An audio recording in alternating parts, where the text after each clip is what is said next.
Hello guys, नमस्कार। तो फिलहाल के वीडियोस में हम अभी जो करंटली जो वीडियो चल रहे हैं, इन वीडियोस में हमने इलेक्ट्रोस्टैटिक स्टार्ट किया था, आवेश के बारे में अर्थात स्थिर वैद्युतिकी में, और हमने चार्ज की क्वालिटीज़ के बारे में पढ़ा था, कोलम्बियन फोर्स पढ़ लिया है। इसके बाद मैंने इससे पहले वाले वीडियो में आपको बताया था इलेक्ट्रिक फील्ड इंटेंसिटी, विद्युत क्षेत्र की तीव्रता के बारे में, ठीक है। उसमें मैंने आपको विद्युत क्षेत्र की तीव्रता किसी बिंदु आवेश के कारण हम व्यंजक निकाल चुके थे, अर्थात formula for the electric field intensity due to a point charge. तो इससे आगे वाला भी हम नेक्स्ट टॉपिक स्टार्ट करते हैं इंटेंसिटी में ही, ठीक है। उसमें आपका क्या है कि अगर विद्युत क्षेत्र की तीव्रता का आपको व्यंजक निकालना है, my channel name physics by Satish चंद,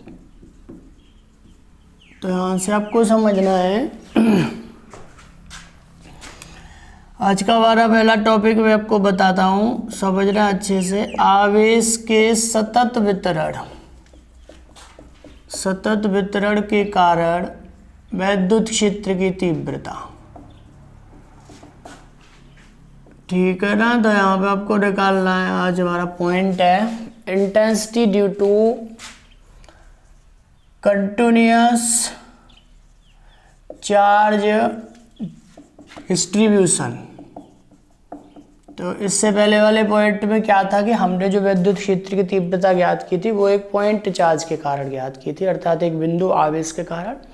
अब अगर यहाँ पर ऐसा कोई पॉइंट आ जाता है कि वहाँ पर अगर जो चार्ज है वो आवेश है, वो एक पर्टिकुलर एरिया में या किसी वॉल्यूम में या किसी स्टेट जो है लाइन पर अगर फैला हुआ हो, तो उसके कारण अगर हमें तीव्रता निकालनी है तो उसमें हमें देखना है। तो हमें फर्स्ट आता है नंबर ए पर रेखीय आवेश वितरण, ठीक है ना।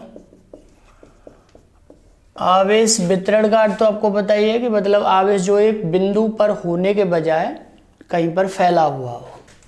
तो यहाँ पर इसको बोल सकते हैं लीनियर चार्ज डिस्ट्रीब्यूशन अर्थात वितरण। इसमें आपका एक आता है चार्ज डेंसिटी, आवेश घनत्व है, और इसको बोलते हैं रेखीय आवेश घनत्व। रेखीय आवेश घनत्व आता है यहाँ पे, क्योंकि आवेश जो है वो आपका एक रेखा पर फैला हुआ है। तो इसमें इसका मतलब होता है कि charge per unit length, that means charge per unit length है चार्ज पर यूनिट लेंथ, अर्थात एकांक लंबाई पर आवेश का मान जो है, ठीक है ना। लैम्डा इज इक्वल टू आता है यहाँ से Q अपॉन L। Q क्या है यहाँ पर? टोटल अमाउंट ऑफ चार्ज, जो पूरा जैसे मान लेता है कि ये कोई स्ट्रेट लाइन है और इस पे पूरे पे अगर चार्ज फैला हुआ है यहाँ से, यहाँ पर एक कंडीशन आपकी और है कि ये जो चार्ज फैला हुआ है अर्थात ये यहाँ पर जो चार्ज है पूरा यहाँ से लेके यहाँ तक इसकी लंबाई अगर L है तो ये एक समान है, अर्थात यूनिफॉर्मली है, अर्थात इसकी प्रत्येक बिंदु पर आवेश का मान पर्टिकुलर अगर हम लंबाई मानते हैं 1 सेंटीमीटर मानते हैं, तो हर जगह पर आवेश की वैल्यू बराबर है या समान है यहाँ से, ठीक है ना। तो इसकी यूनिट आपकी आ जाती है कूलाम पर सेंटीमीटर मान लेते हैं या फिर मीटर, ठीक है ना। अब इसमें अगर आपको विद्युत क्षेत्र की तीव्रता निकालनी है कोई भी पॉइंट पर, तो सबसे पहले यहाँ पर हमको एलिमेंट्री जो है वो आवेश मानते हैं, ठीक है ना। तो यहाँ से एलिमेंट्री मानते हैं तो D will be equal to 1/4 pi epsilon naught into DQ upon में R स्क्वायर, ठीक है ना। कोई भी यहाँ से जो हमने एलिमेंट माना है उससे उस पॉइंट की दूरी R है, ठीक है ना। यहाँ पे और यहाँ पर आपका पॉइंट क्या है, बिकॉज DQ, तो यहाँ से आपका DQ इज इक्वल टू आ जाएगा आवेश घनत्व इंटू उसकी जो हमने जो लंबाई मानी है एलिमेंट की अर्थात अवयव की। तो यहाँ से आपका विद्युत क्षेत्र की तीव्रता is equal to 1/4 pi epsilon naught lambda into DL upon में R स्क्वायर, ठीक है ना। अगर इसको मैं वेक्टर फॉर्म में लिखता हूँ तो लैम्डा इंटू DL अपॉन 4 पाई एप्सिलॉन नॉट, और यहाँ से आपका R स्क्वायर, यहाँ पे R कैप, ठीक है ना। और यहाँ पर अगर आपको कुल तीव्रता निकालनी है तो कुल इंटेंसिटी अगर आपको निकालनी है यहाँ पर total intensity of field, total intensity, तो यहाँ पे आपको निकालनी पड़ेगी E is equal to lambda upon में 4 पाई एप्सिलॉन नॉट, और यहाँ से आपका DL R cap upon R square, इसका पूरे का इंटीग्रेशन या समाकलन 4 लेंथ L, ये आपका आ जाता है जब जो आवेश है या जो चार्ज है वो आपका एक पर्टिकुलर दूरी में या लंबाई पर फैला हुआ, ठीक है ना। और दूसरा यहाँ से आ जाता है सरफेस चार्ज डेंसिटी, अर्थात इसका मतलब क्या है कि जो आपका आवेश है, चार्ज अमाउंट Q है, अगर वो किसी पर्टिकुलर क्षेत्रफल में फैली हुई हो एक समान रूप से, जैसे अब आपके पास में क्षेत्रफल ये है और यहाँ पर जो आवेश है वो आपका एक समान यूनिफॉर्मली फैला हुआ है, और आवेश घनत्व उसका आ जाता है सिग्मा, ठीक है ना, अर्थात कूलम पर मीटर स्क्वायर, अर्थात 1 मीटर स्क्वायर का जो एरिया होगा उसमें सिग्मा कूलम का चार्ज है या आवेश है। तो यहाँ से मैं आपको लिख सकता हूँ इसका कि sigma is equal to total charge, total amount of charge जो इसमें फैली हुई है, अपॉन टोटल एरिया S, ठीक है ना।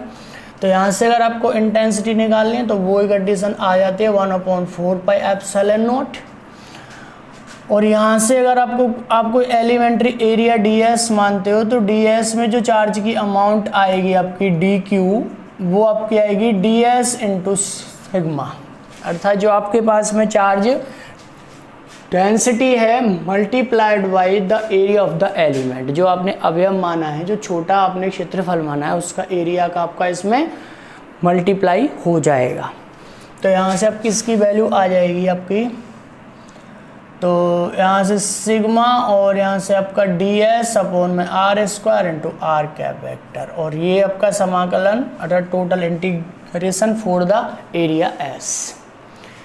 तो इसको बोलते हैं हिंदी में क्षेत्रीय आवेश घनत्व, आवेश घनत्व। और तीसरा वाला पॉइंट यहाँ पे आ जाता है आयतन आवेश घनत्व, आयतन आवेश घनत्व, उसको बोलते हैं वॉल्यूमेट्रिक। अगर जो चार्ज है, चार्ज डेंसिटी, वो किसी वॉल्यूम में स्प्रेड अर्थात फैला हुआ एक समान रूप से, जैसे कि आपके पास ये वॉल्यूम है कोई, यहाँ पे टोटली चार्ज अगर पूरे वॉल्यूम में इक्वली डिस्ट्रीब्यूटेड अर्थात एक समान रूप से फैला हुआ है यहाँ पे, ठीक है ना। अब यहाँ पे आ जाती है आपकी charge density rho is equal to, और रो इज इक्वल टू यहाँ पे आएगा total charge upon total volume, ठीक है ना। ये वो वॉल्यूम है जहाँ पे पूरा चार्ज फैला हुआ है या स्प्रेड है। तो यहाँ से इंटेंसिटी अगर आपको निकाल लिया तो intensity will be equal to 1/4 pi epsilon naught into charge density, और यहाँ से आपका dv अपॉन में R square into R cap, और यहाँ से आपका आ जाएगा for the total volume B के बराबर, टोटल वॉल्यूम B के बराबर। तो ये था आपका यहाँ से एक समान रूप से वितरित है, अगर कोई भी आपका जो चार्ज है, आवेश है, तो उसके कारण अगर हमें इंटेंसिटी निकालनी है तो उससे हम इस टाइप से निकाल सकते हैं, ठीक है ना। अब यहाँ पे आपका नेक्स्ट वर्ड पॉइंट आ जाता है, मैं बता देता हूँ आपको।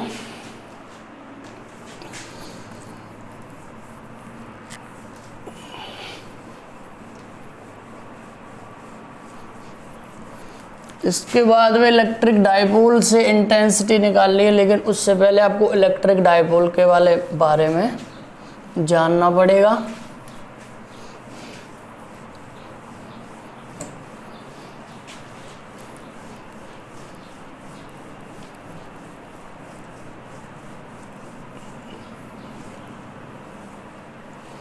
तो यहाँ से नेक्स्ट वर्ड में आपको स्टार्ट कराता हूँ दूसरा आज का पॉइंट। गोलीय आवेश के कारण तीव्रता, electric field intensity due to spherical charge, अर्थात गोलीय आवेश आपके पास में कोई है उसके कारण है। तो फर्स्ट पॉइंट इसमें आता है यहाँ पे नंबर 1 कि अगर वो सेल हो अर्थात खोखला हो, जिसकी मान लेते हैं रेडियस, त्रिज्या कितनी है, आर है। तो यहाँ आपके पास अगर कोई खोखला गोलीय कोश है, यहाँ पर गोलीय कोश का अर्थ है अर्थात स्फेरिकल सेल है, अंदर से वो खोखला है। तो यहाँ पर अगर आपको तीव्रता निकालनी है तो पहला पॉइंट यहाँ पर इसका ये क्या मान लेता हूँ मैं, सेंटर, एक पॉइंट इसके मानता हूँ अंदर P, और एक पॉइंट इसकी सरफेस पे Q, और एक पॉइंट मान लेता हूँ इससे बाहर S, या इसको S मान लेता हूँ, इसको Q मान लेता हूँ, ठीक है ना। और हमको पता है जो इस पर जो चार्ज Q है वो आपका, वो इसकी पूरी सरफेस पे फैला हुआ होगा, ठीक है ना, और ये चार्ज की अमाउंट Q के बराबर है। तो सबसे पहला पॉइंट इसमें आ जाता है नंबर 1, इनसाइड द सेल, अर्थात जो खोखला गोला है इनसाइड द सेल, उसके अंदर अगर हमें तीव्रता निकालनी है, ठीक है ना, जैसे कि बिंदु P है, रेडियस इसकी यहाँ से यहाँ तक R है, और इसको मैं मान लेता हूँ कि ये वैल्यू आपकी x के बराबर है, जिस पॉइंट पे हमें इंटेंसिटी निकालनी होती है।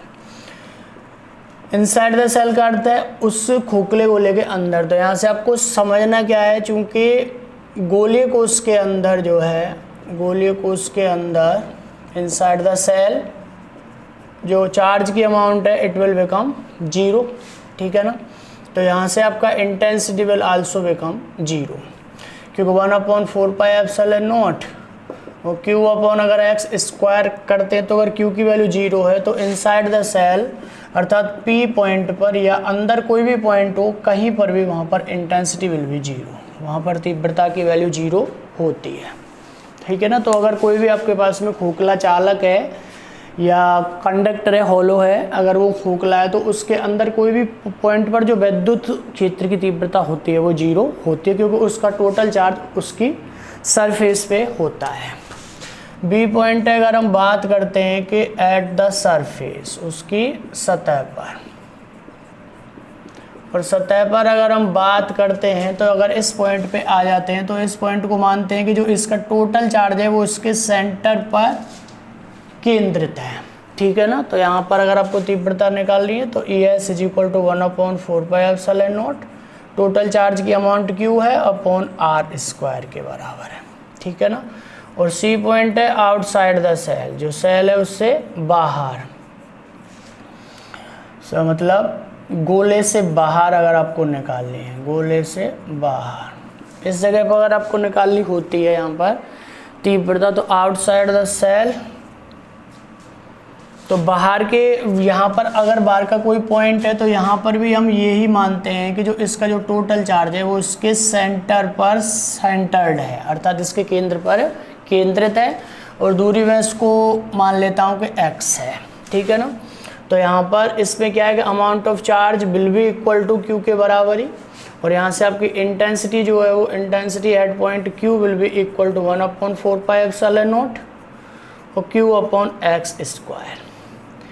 ये जो फर्स्ट पॉइंट था इसमें x की वैल्यू r से कम है, इसमें x की वैल्यू r के बराबर है, और इसमें x की वैल्यू r से ज़्यादा है। x क्या है, केंद्र से उस बिंदु की दूरी जिस बिंदु पर हमें तीव्रता निकालनी है, अर्थात the separation of the point from the centre at which we have to find out the intensity of field. अब यहाँ से अगर मैं इसमें वेरिएशन को अगर मैं ग्राफ के द्वारा बताता हूँ, वेरिएशन प्लॉट, ठीक है ना। अगर इसमें मैं प्लॉट, अगर इसका मैं ग्राफ बनाता हूँ यहाँ से E और X के बीच में, यहाँ से अगर इंटेंसिटी E है और इधर क्या है X है आपकी उस बिंदु की दूरी केंद्र से जहाँ पर हमें तीव्रता निकालनी है।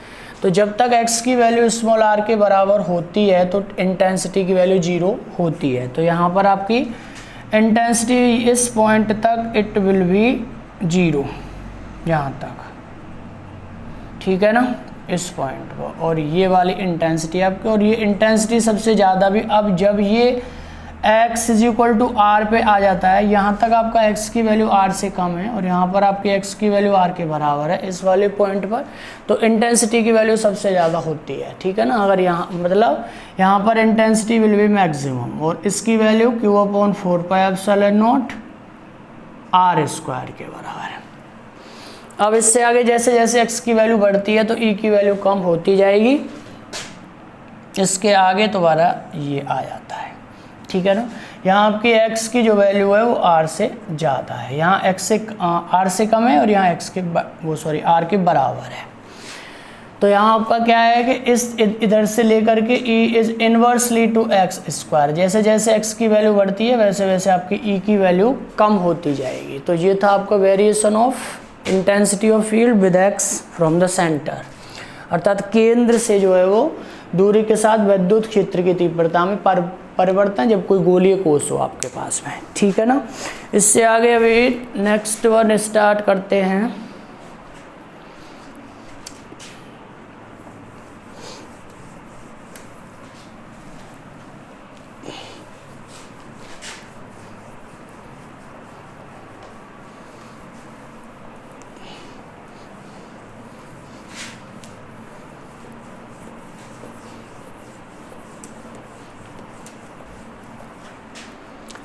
अबे मान लेते हैं तीव्रता, तीसरा पॉइंट आपको बताते हैं, आज का हम स्टडी करते हैं कि ठोस गोलीय चालक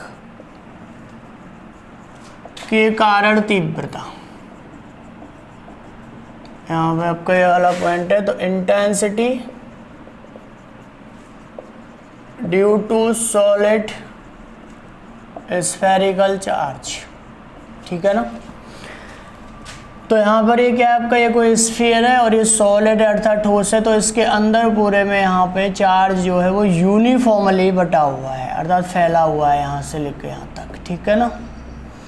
तो सबसे पहला पॉइंट यहाँ पर मैं एक चीज़ एज्यूम करता हूँ कि यहाँ पे लेट मान लेते हैं, माना कि आवेश घनत्व तो कितना है, वो कूलम पर मीटर क्यूब है, ठीक है ना। ये क्या है, अर्थात आपके 1 मीटर क्यूब का जो वॉल्यूम है, आयतन है, इसके अंदर जो है उसमें रो कूलम के बराबर चार्ज है अर्थात आवेश है।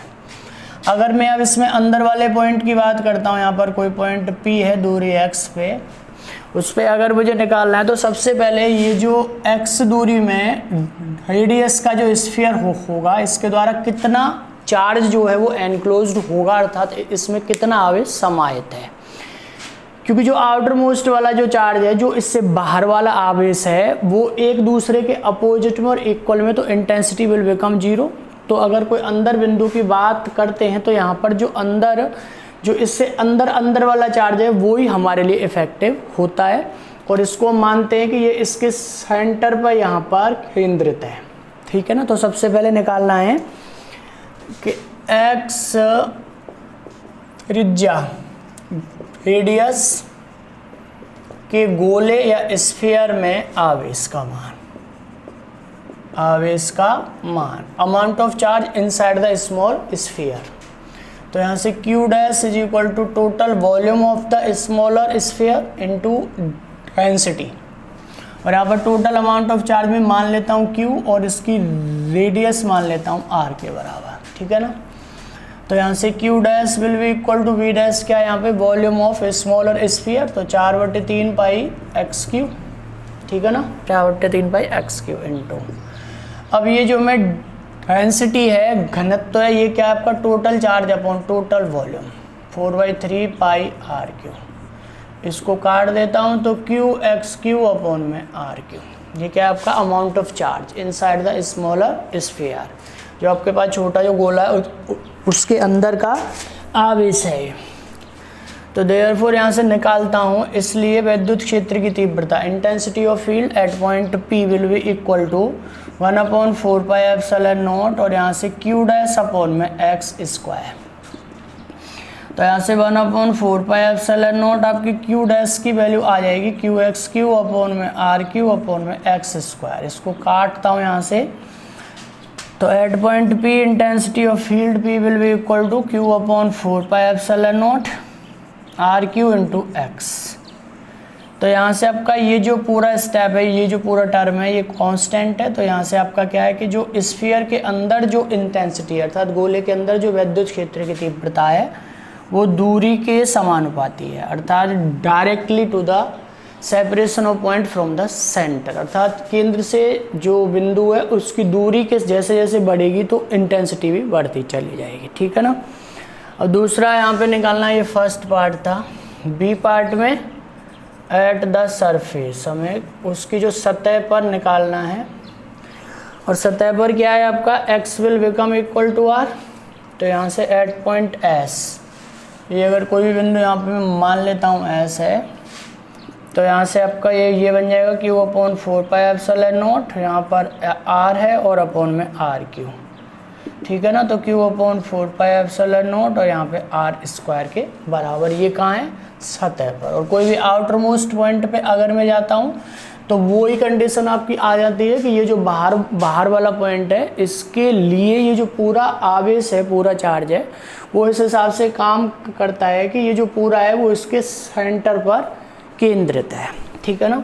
तो यहाँ पर at point Q, C point है outside the sphere, Q is equal to यहाँ से Q अपॉन 4πε0 x स्क्वायर।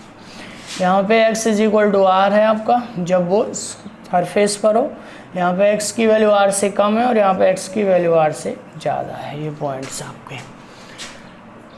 तो plot of variation of intensity with r with x, दूरी के साथ जो तीव्रता में जब ये गोला ठोस हो तो जो परिवर्तन होता है, उसका अगर मैं ग्राफ बनाता हूँ, प्लॉट बनाता हूँ, तो इस टाइप से आता है, इधर इंटेंसिटी इधर x।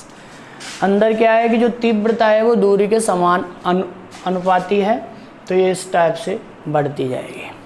और इसकी बिल्कुल सरफेस पर जा कर के, सतह पर जा कर के, when x will become equal to r, जब x की वैल्यू r के बराबर है, अर्थात सतह पर जा कर के तीव्रता का मान अधिक है, उसके बाद में जो तीव्रता है वो दूरी के साथ में कम होती जाती है। जैसे जैसे दूरी बढ़ती है तो तीव्रता की वैल्यू कम होती जाएगी। यहाँ आपका क्या है कि x smaller than r, x is equal to r, x more than r।